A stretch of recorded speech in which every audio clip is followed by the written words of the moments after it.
हाँ, ई वाला कहावत तो आप लोगों ने जरूर सुना होगा कि जब पिछवाड़े में दम नहीं तो लंका में कूदने की कोई जरूरत नहीं है। और आप लोगों को तो पता ही होगा कि अगर किसी को फेमस होना हो तो वो हमारे अब भोजपुरी इंडस्ट्री में कदम रख रहे हैं। बॉलीवुड वाले तो भोजपुरी में रख ही दिए थे, लेकिन अब जितने भी बॉलीवुड को देखने वाले लोग थे, अब वो भी लोग भोजपुरी इंडस्ट्री के जितने भी बड़े बड़े कलाकार हैं जो कि धरोहर और भोजपुरी का पिलर माने जाते हैं, उन लोगों के साथ ये लोग कंट्रोवर्सी करते हैं ताकि ये लोग भी अपना थोड़ा बहुत नाम फेम कमा ले। तो मैं कहता हूँ असली कलाकार पवन सिंह।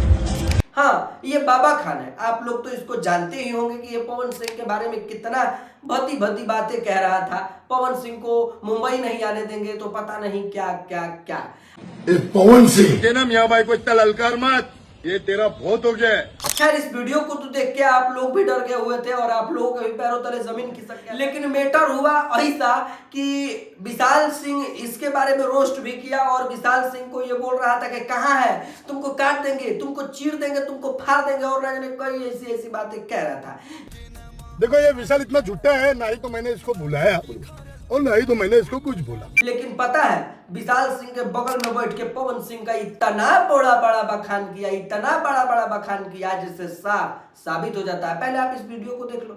जिस स्टेट ने हमें इज्जत दिया तो मैं कहता हूँ असली कलाकार पवन सिंह। सच में यार, विशाल सिंह में पावर तो है। पवन सिंह के चमचा कहने वाले विशाल सिंह जाके डायरेक्टली बाबा खान से मिलता है और बाबा खान से कैसे कैसे क्या क्या मैनेज होता है, जो कि बाबा खान पूरे अच्छे तरीका से पवन सिंह का बखान करते हुए माफी मांग लेता है। खैर, इस कंट्रोवर्सी को अब खत्म कर दिया गया हुआ है, लेकिन बाबा खान को भोजपुरी इंडस्ट्री में जगह भी मिल चुका है।